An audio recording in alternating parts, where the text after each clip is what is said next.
Para mim é jogo de sobrevivência pro Vasco amanhã, assim. A gente falou muito aqui sobre favoritismo ontem, se tem, se não tem, se tem para que lado que tem. O Vasco normalmente vai muito mal na Neoquímica Arena. Não é de perder de 1-0, de 2-0, é de tomar 3, de tomar 4. O Vasco tem um problema lá muito grande. O Vasco acho que empatou uma vez só na Neoquímica, o resto sempre derrotas. Então, desde que o Corinthians tem seu novo estádio, o Vasco não tem conseguido ir bem jogando lá em São Paulo. Então, o Vasco precisa sair vivo de lá para ir sim definir no Maracanã. Até porque se um resultado desse, um placar muito elástico, eu acho que praticamente sacramentaria o título do Corinthians, que viria para o Maracanã para comemorar só. Então acho que é um jogo onde o Vasco tem que ter uma atenção redobrada. Não acho que seja jogo para mudar. Teve muita gente questionando, né? Pô, muda a escalação, vai com mais um volante, muda a característica. Eu acho muito improvável o Diniz fazer isso. O Diniz confia muito na forma dele de jogar, na estrutura que ele montou. O Vasco também não tem grandes opções assim para o meio de campo, para pensar numa entrada de um jogador que vai dar uma estabilidade maior ao meio de campo. Então acho que a tendência é o Vasco ser um time um pouco mais precavido contra o Corinthians, tentando jogar em velocidade, explorar muito o Ryan e o Gomes, que vivem em grande fase, para tentar surpreender talvez o Corinthians, sair de lá, porque não com uma vitória. Não dá para o Vasco abrir mão também, achar que vai passar 90 minutos encurralado no campo defensivo e que vai sustentar isso. Então acho que o Vasco tem que fazer um jogo inteligente, primeira coisa, um jogo muito inteligente contra o Corinthians em São Paulo, para chegar bem, chegar vivo no Maracanã e aí tentar decidir dentro de casa. Joãozinho, acho que esse é o desafio do Vasco, né? Depois de fazer uma classificação, eu diria, triunfal, épica contra o Fluminense no Maracanã em 2 jogos, chegar numa partida 3 dias depois, decisiva, controlar, de certa forma, a euforia, porque que fez parte do sentimento do torcedor na classificação no Maracanã, e não tem como não ter isso ser estendido um pouco aos jogadores, principalmente no dia, na noite que aconteceu. A gente viu toda a comemoração dentro de campo, ontem a gente falava muito disso, mas o desafio do Vasco, a meu ver, é esse citado pelo Garoni, é chegar lá e conseguir fazer um jogo focado para não perder a estribeira, para não voltar, de repente, né, semi-derrotado de São Paulo. Semi-derrotado, eu digo no confronto, né, porque são 2 jogos. Então o Vasco tem que jogar com a seriedade e com o foco necessário, com a concentração de um time que, amigo, ficou para trás. O que aconteceu domingo foi maravilhoso para os vascaínos, mas ficou para trás. Amanhã, já é amanhã, tá? Eu ia falar quarta-feira. Amanhã já é uma nova história, tem que começar tudo do zero de novo, que mata-mata funciona assim. Então, é esse o desafio do Vasco, voltar vivo de São Paulo para resolver dentro de casa com 70 mil pessoas, Joãozinho. Eu diria que não é nem só uma questão do Vasco, tá? Eu acho que isso é o grande desafio de todo mundo. A gente tem até o retrospecto aqui do Corinthians jogando em casa pela Copa do Brasil. São 15 jogos e 14 vitórias seguidas. Isso desde 2019. A última vez em que o Corinthians não ganhou em casa foi no 0-0 contra o Flamengo, já do Felipe Luiz, e que o Flamengo vai para ser campeão. Então, assim, é muito complicado. Eles têm um retrospecto que, se você analisar, não é só o Vasco que tem essa dificuldade. Todo mundo tem essa dificuldade. Perdeu pro Cruzeiro, né? Mas perdeu, mas avançou, né? Exatamente. E perdeu em casa já tendo feito resultado fora, né? Então, assim, é uma sequência muito impressionante e, assim, é a dificuldade de todo mundo. E o Vasco pode exatamente olhar para o que o Flamengo fez em 2024 como uma grande salvação. Na semifinal foi exatamente o que aconteceu. O Flamengo, ele vai para lá, segura o empate e decide em casa.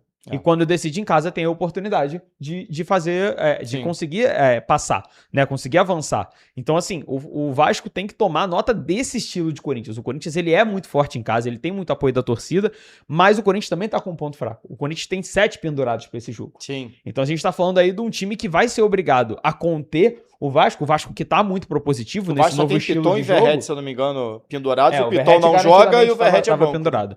Então, assim, se a gente for analisar, com 7 pendurados, e o Vasco tem um estilo de jogo muito propositivo, até pelo estilo do Diniz, a necessidade do Corinthians de talvez, nesses contra-ataques do Vasco, ter que buscar algo mais, ter que buscar uma falta para parar um contra-ataque, você pode gerar um problema para o Maracanã. Sim. Então, é realmente um jogo de sobrevivência. É um jogo pro Vasco não necessariamente tentar tomar a frente e decidir o jogo lá, mas sair de lá vivo para ter jogo no Maracanã. Para não utilizar o Maracanã só como palco para quem vai levantar a taça. Porque o Corinthians é muito forte em casa, o Corinthians vem jogando muito bem e o Corinthians fez um grande jogo contra o Cruzeiro, que para mim era uma equipe que tinha até mais elenco para poder sustentar um jogo do que o Corinthians. O Corinthians tem bons jogadores, mas bons jogadores, a maioria numa fase muito inconstante, baseado no que a gente vem vendo do Corinthians. O Corinthians Corinthians foi 13º colocado do Brasileirão. Então, assim, óbvio que em Copa do Brasil, 180 minutos de decisão é completamente diferente do que um campeonato que é uma maratona. Mas, de forma geral, o Vasco tem que sobreviver. O Vasco tem que entrar em campo no sentido de eu preciso que esse jogo seja decidido no Maracanã. Se isso vai ser 1-1, se vai ser 0-0, seja lá o que for. O Vasco tem, ao mesmo tempo que tem que buscar jogo, porque é obrigado a buscar jogo, não pode se encurralar, porque quem não faz gol uma hora vai tomar, também tem que entender que existem riscos que você pode ou não tomar. E aí isso vai da mentalidade dos jogadores, que é exatamente o que o Diniz acha que mais tem que preparar.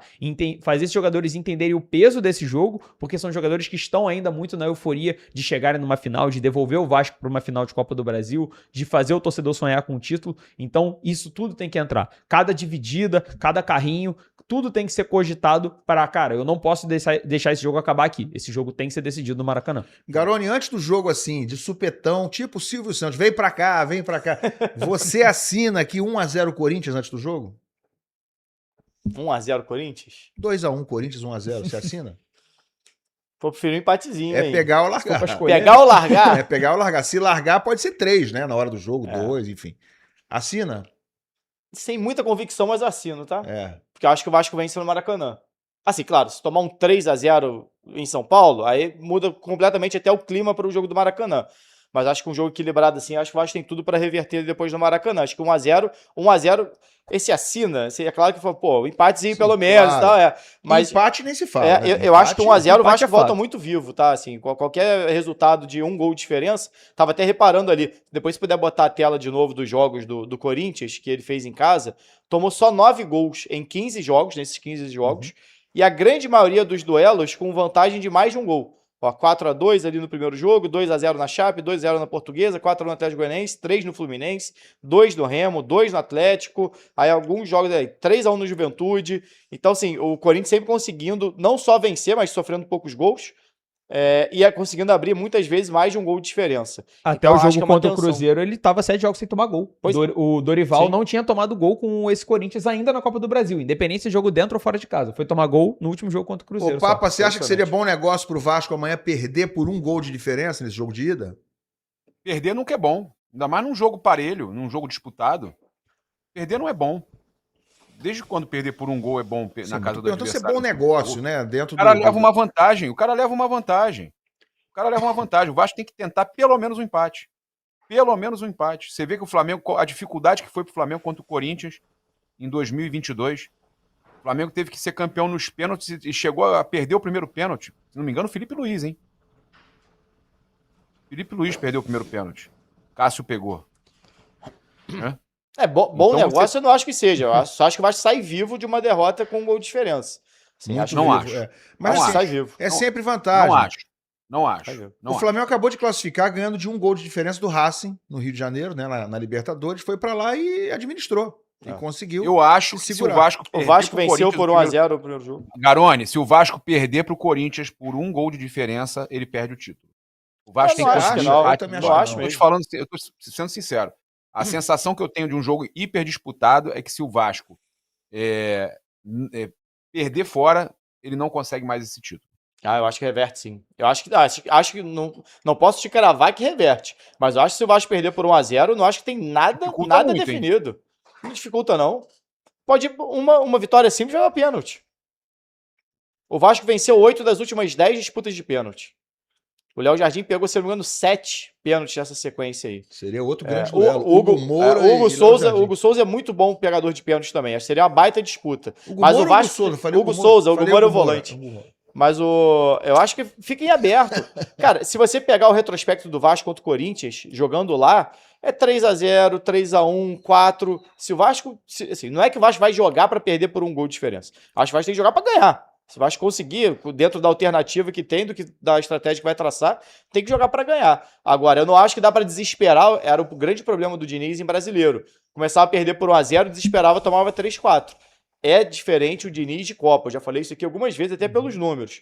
O Diniz em Copa, ele é muito mais tranquilo. Tomou 1 do Fluminense, ele não saiu desfazendo o time do Vasco no primeiro jogo. Conseguiu virar para 2-1, empatou 1-1 com o mesmo time, consegue o 2-1 no finalzinho ali com a entrada do Verratti, sem ter que desmobilizar aquele time que ele tinha montado. Segundo jogo, toma 1-0 do Fluminense, não teve desespero do Vasco de sair trocando o jogador, puxar meia para volante, volante para zagueiro, não teve nada disso. E o Vasco consegue, segura 1-0, poderia ter chegado no empate, a gente debateu muito isso aqui, leva para os pênaltis e nos pênaltis consegue classificar. Então eu acho que é um Diniz em Copas bem mais consciente. Por isso que eu acho que se o Vasco perder por 1-0, não é um resultado para falar, meu Deus, acabou o título, de maneira alguma. Totalmente reversível no Maracanã. O Vasco tem jogado bem no Maracanã, jogou bem contra o Fluminense, jogou bem contra o Flamengo, já tinha jogado bem contra o Fluminense no Brasileiro também. Então, acho que, assim, um empate, acho que o Vasco sai muito grande de São Paulo. Muito grande, muito grande.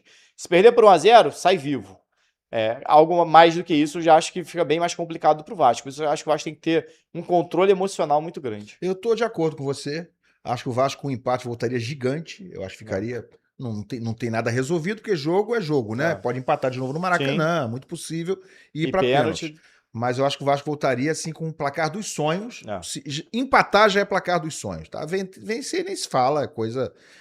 obviamente seria espetacular, mas empatar seria um excelente negócio pro Vasco. Perder por um gol de diferença, volta muito vivo. Volta. Tô de acordo com você. Claro, mas a vantagem existe, né? Ninguém tá discutindo que teria vantagem pro Corinthians, mas eu acho que com o cenário, com o contexto, com torcida, com o Maracanã, com a confiança que o Vasco ganhou com a classificação, da forma que foi contra o Fluminense, eu acho que seria muito reversível um placar de um gol de diferença. E digo mais, eu acho que o Vasco se perder por até 2 gols, ele volta tranquilamente vivo. O 2, claro, é muito incômodo, seria muito ruim, né? Mas é vivo. Eu acho que acima de 2, aí a gente já vai entrar naquela situação do, ficou muito difícil. Vai ter que partir por tudo ou nada no Maracanã. Não tem outra opção. Um 3-0. Eu acho que até um 2-1 é um placar que deixa o Vasco, eu acho que até mais confiante do que 1-0, necessariamente. Porque tem aquele golzinho fora. Porque tem aquele gol ali que te dá aquela chance de, cara, se lá eu fiz em casa eu consigo fazer pelo menos 2. Então essa sensação e a parte anímica pra mim conta muito em final, e o Diniz eu acho que é... Se tiver 2-0 então e achar gol o Flamengo fez contra o Cruzeiro na Copa do Brasil, lembra? O contexto do gol pesa muito, né? Se você faz 1-0 e toma um 2-1 de virada, você fala, putz, caraca, tava na minha mão uma vitória. Agora, se tu tá perdendo de 2 e faz o golzinho, fala, tô vivaço pro próximo jogo. Exato. É o mesmo resultado. Mas só é que o contexto anímico, né? do jogo. E é exatamente o que o Diniz trabalha muito bem. Eu acho que é por isso que ele é tão bom em Copa. É a capacidade dele de transformar o mental dos atletas, trazer eles pra uma mentalidade de conseguir sempre lutar, de persistência, de resistência, de não se deixar bater por resultado adverso. Eu acho que é exatamente isso o mais forte do Diniz. Gosto de algumas variações táticas dele, acho que ele tem algumas visões interessantes, mas ele por muitas vezes cai nesses mesmos erros táticos que a gente fala aqui diversas vezes, o que a gente já entendeu como normas do dinizismo, mas pra mim o ponto forte dele é exatamente o mental, e eu acho que é isso que ele vai trabalhar nesse Vasco, principalmente com os atletas novos. Como é que o Vasco vai entrar de postura contra o Corinthians, Garoni? Eu acho que o Vasco vai jogar a vida nesse jogo. Eu falei isso contra o Inter e falei até contra o Fluminense também. Falei, acho que o Vasco joga num clima realmente de decisão, porque eu acho que esse jogo de São Paulo tem um peso. Claro que o Maracanã vai ser a decisão. Mas pro Vasco chegar no Maracanã vivo, ele tem que fazer um grande jogo num lugar onde ele normalmente não joga bem.